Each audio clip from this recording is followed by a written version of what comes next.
Bismillahirrahmanirrahim. ملګرو ښه راغلاست او په دې ویډیو کې به موږ تاسو په انټرفیسز یا nested interfaces باندې مزید کار کوو چې موږ سره د بی آپشن او سی آپشن باندې به کار کوو. ملګرو تر ننه پورې چې څومره انټرفیسز په باره کې موږ ویډیوز باندې کار کړی دا پریکټیکلی یا تھیوریټیکلی، نو موږ یو انټرفیس په منځ کې همیشه یو فنکشن اخیستی دی چې هغې فنکشن ته ابسټراکټ فنکشن وایي، او ابسټراکټ فنکشن چې ته وایي هغه زه بار بار په ویډیوز کې تکراروم. هغه فنکشن چې د هغې امپلیمنټیشن په بل کلاس کې کېږي، چې کوم کلاس یو انټرفیس څه کار کوي امپلیمنټ کوي، نو په هغه کلاس کې د هغې امپلیمنټیشن کېږي. سمه ده، نو هغې ته ابسټراکټ method وایي. ملګرو نن به موږ تاسو څه کار کوو چې you can declare a variable inside an interface. ته یو انټرفیس کې دننه کولی شي ته یو variable هم واخلی. نو صحیح دی، نو زه راځم چې ته ایکلپس ته، او ایکلپس کې څه کار کوم، دې ځای کې رایټ کلیک کوم او دلته کې یو نیو کلاس اخلم. صحیح دی، او دې ته ورته وایم چې فار ایگزامپل دا ما سره دی test 3 په نوم باندې ما یو کلاس واخیسته او دا ما سره چې شه دې کې ما مین فنکشن واخیسته. مګر زه راځم دلته څه کار کوم، یو انټرفیس اخلم، انټرفیس فار ایگزامپل فیس 20 مې واخیسته. صحیح دی، فیس 20 کلیر، د دې انټرفیس نوم دی فیس 20. صحیح دی، په دې کې به څه کار وکړم، په دې کې به موږ تاسو تر نن پورې void show اخیسته. صحیح دی، کلیر، دا شو واخیسته، دا ما سره یو ابسټراکټ میتھډ دی. ملګرو دلته زه راځم نن څه کار کوم، int x زه هم اخیستلی شم او د x ته زه 90 یا یو ویلیو ورته اچولی شم. صحیح ده ملګرو، دا ما سره څه شو، هم ویریبل دی په دې انټرفیس کې او هم ما سره یو فنکشن دی. ملګرو د دې سیګنیچر څه ته وایي، یعنی د دې چې کوم پاسبیلیټي دی چې کوم کلاسز به دا اکسس کوي او د آبجیکټ په تھرو به اکسس کوي یا به ډایرکټ اکسس کوي، دې ته سیګنیچر وایي. او هغه تاسو وګورئ ملګرو، دا تاسو وایي چې ابسټراکټ کلاسز چې دي، سوري انټرفیس چې دي هغه همیشه ابسټراکټ کلاسز وي، یعنی کې موږ تاسو صرف او صرف کولی شو چې ابسټراکټ میتھډز پکې واخلو. صحیح دی، او دلته ویل دي چې د انټرفیس په منځ کې چې کله تاسو یو میتھډ واخلئ هغه به ابسټراکټ پبلک ابسټراکټ. ملګرو دلته کې ما سره کوم سیګنیچر نه دی ورکړی، نو بای ډیفالت د دې سیګنیچر کته ورته هغه ورکړي او که ورنه کړي. فار ایگزامپل پبلک ابسټراکټ دی، دا صحیح دی، ابسټراکټ دی، نو که دا ته ورسره ولیکې که ونه لیکې دا میتھډ چې کوم دی دا پبلک ابسټراکټ دی. پبلک نه مطلب دا دی چې دا میتھډ به په هر کلاس کې اکسس کېږي، او ابسټراکټ نه مطلب دا دی چې کوم کلاس دا اکسس کوي د هغې به ډیفینیشن ورته ورکوي، یعنې د دې میتھډ کار دی صحیح هغه به ورته ورکوي. صحیح دی، بل دا وایي چې که چېرته یو ویریبل تاسو په یو انټرفیس کې اخلی د هغې ویریبل سیګنیچر به چې پبلک سټیټک فاینل. اوس که ته مثلا د ایکس سره دا درې ټکي لیکې، دا درې کیورډس لیکې او که نه لیکې، دغه ایکس چې دی دا به اتوماتیکلی چې پبلک سټیټک او فاینل وایي. مګر د دې درې ټکو مطلب څه شی دی، دا درته وایم. پبلک هماغه زړه خبر ده چې دا ایکس به په هر کلاس کې اکسیسیبل وي. د سټیټک نه مطلب دا دی چې کوم کلاس دا انټرفیس 20 امپلیمنٹ کی ضرور نه دی د ایکس لپاره به چې د ایکس اکسس کول لپاره ضرور نه دی چې د هغه کلاس آبجیکټ جوړ شي. پریکټیکل درته وایم چې څنګه به دا کار کوي. تاسو کولی شئ د ایکس ډایرکټ هم اکسس کړئ. د فاینل نه مطلب دا دی چې د کوم کلاس کې دغه ایکس ته کال کوي، ته د ایکس ویلیو 90 دی، دا به د همیشه دپاره 90 پاتې کېږي، دې کې به ته چینجز نشي راوړلی. مګر زه راځم دا پریکټیکلی کار کوم اوس دلته کلیر ده. زه به دلته راشم، دلته به ورته وایم څه وکړه، ماته امپلیمنټ کا ماته څه شی فیس 20 دا ماته امپلیمنٹ کا. نو کله چې زه امپلیمنٹ کوم دلته وګورئ ملګرو، دلته وایي چې اډ امپلیمنټډ ان امپلیمنټډ میتھډ. که په دې باندې کلک کوم نو دې کې چې کوم یو شو میتھډ د هغې باډي راغله او دې کې به زه ورته وایم چې system dot out dot println، او دلته به څه ورته وایم، دلته ورته وایم چې show method show from څه شی from face 20. صحیح ده که نه، دلته مې ډاټ ورته واخیسته او دلته به څه وکړم، سیمی کولن به واخلم.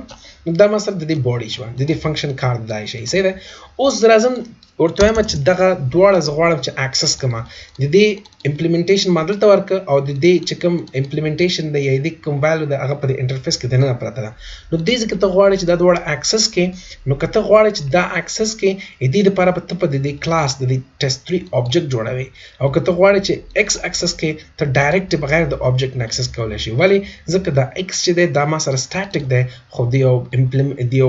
انټرفیس میتھډ چې دی هغه سټیټک نه دی. clear ده اوس مثلا زه راځم ورته ماته څوکه زه ورته چې ماته system.out.println ماته چیک شوکه څه شي دغه x ماته شوکه نو زه به د کلاس نوم ولیکم test3 دا ګورې د کلاس نوم مو ولیکه ځکه دا امپلیمنٹ کوي کنه test3 ډاټ چې کله دا ډاټ واخلم ګورې دلته د x راغی ډبل کلیک دا ګورې د ما x راوسته او دلته بس دا سیمی کولن کوم دا ګورم ملګرو چې دا ماته شو کوي کنه دا تاسو ګورئ 90 دا ګورئ 90 ماته شو که یعنی دا ماته اکسس کلیر ده دا ما سره د سټاټیک د وجه نه کلیر ده که چېرته دا سټاټیک نه وي ته بیا د دې آبجیکټ جوړوي لکه څنګه دا فنکشن دا اوس ما سره سټاټیک نه دی که زه دلته راشم ورته وایم چې ماته دا ټیسټ دا ګورئ test3 ډاټ څوکه ماته شو نو دا ګورئ دا کار نه کوي دا ایرر دی ځکه دا خو ما سره سټاټیک نه ده کلیر ده اوس د دې لپاره به زه څه کار کوم د دې لپاره به زه راځم دلته به څه ورته وایم چې ماته اول test3 ډاټ څوکه ماته سوري test3 obj یعنی object is equal to new test3 دا واخلئ وګورئ ملګرو په دې شکل شو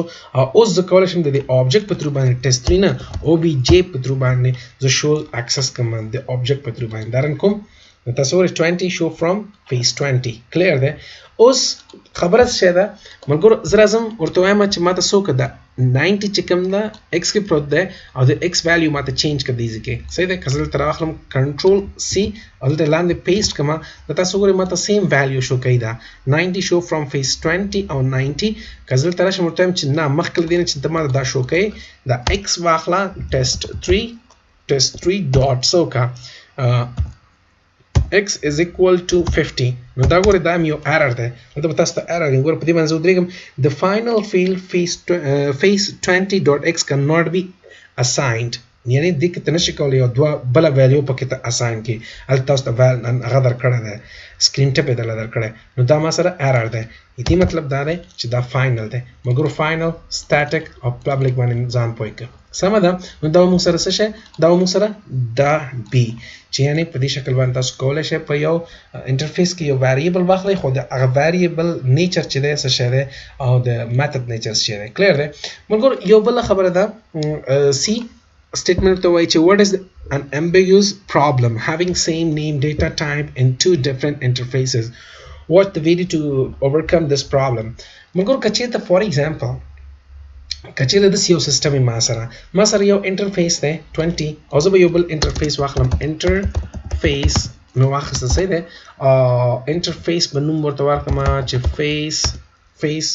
21 ورکه صحیح دی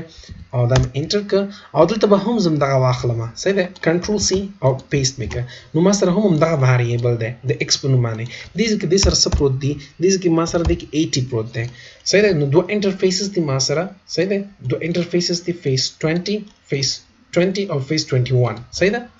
او دلته زه راځم ورته ما ته دواړه امپلیمنٹ کا صحیح ده نو دواړه امپلیمنټینګ لپاره په دې face 2 کې ما سره څه پروت دی face 21 کې ما سره صرف x پروت دی زه به راشم ته ورته وایم چې کوما face 21 هم ما ته امپلیمنٹ کا نو اوس به ما سره څو کې ما سره 21 ډیټا ټایپ هم راشي صحیح ده اوس چې کله ما دا واغسته ملګرو دلته تاسو دلته ګورئ دلته ایرر ورکوي د ایرر باندې زه درته چې د فیلډ اکسس از امبیګیوس نه مطلب څه شی دی دلته تاسو ګورئ دلته ګورئ ماته دا وایي چې یاره ایکس امبیګیوس دی امبیګیوس نه مطلب دا دی چې تاسو سره دوه انټرفیسز دي یو انټرفیس 20 دی یو انټرفیس 21 دی او په دواړو کې تاسو سره څه شی دی ایکس پروت دی یو ویریبل پروت دی او دواړه ما سره سټاټیک ویریبلز دي اوس چې کله تا ورته ویل چې مثلا ماته test3 را واخله نو دا دې کې امبیګیوس یعنی دې کې پروګرام ته کنفیوژن پیدا کیږي چې یاره زه کوم یو ایکس تاسو شو کوم صحیح ده test3 خو د کلاس نوم نه دا دلته پروګرام چې دی یعنی دا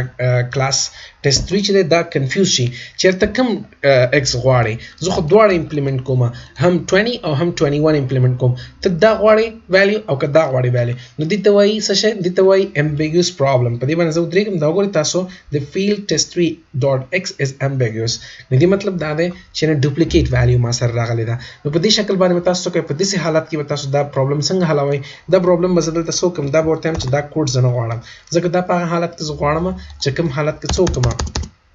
چې کوم حالت کې مثلا د ambiguous problem نه نو په دې حالت کې بس څوک ما چې دلته راشه ما څوک چې system.out.println او دلته ډایرکټ ورته وایي چې اوس مثلا ته کوم یو غواړې اکسس کې دا کدا دا ما سره face 20 دی دا ما سره face 21 ده نو ته ډایرکټ ورته وایي چې ما تاسو که face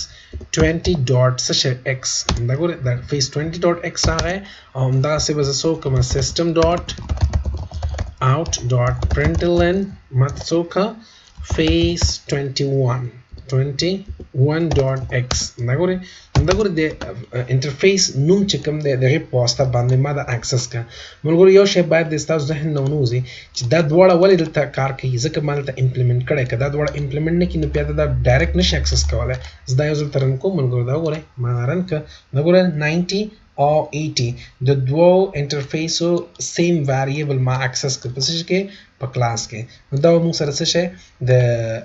څه شي ambiguity problem solving یا د هغه overcoming چې یعنی څنګه تاسو دا پرابلم حل کوئ کلیر ده په دې شکل باندې دا به پرابلم ده نو ملګرو دا موږ سره انټرفیسز کې موږ سره دریم پارت یعنی ambiguous problem د باندې موږ مکمل کار وکړه را روانه ویډیو کې به موږ تاسو په نوی ټاپک کار کوو اډاپټر کلاس یا چې اډاپټر کلاس شه ده په دې کې موږ را روانه ویډیو باندې مکمل کار کوو او زموږ یوټیوب چینل حتما سبسکرایب کړئ او خپل ملګرو سره حتما شیر کړئ او کوشش کوئ چې څومره ملګري دي افغانان رونه دي هغوی په کمپیوټر ساينس ډپارټمنټ کار کوي نو هغوی ته حتما مشکلاتي په پروګرامینګ کې نو زموږ د یوټیوب چینل هغوی سره حتما شریک کړه مننه ملګرو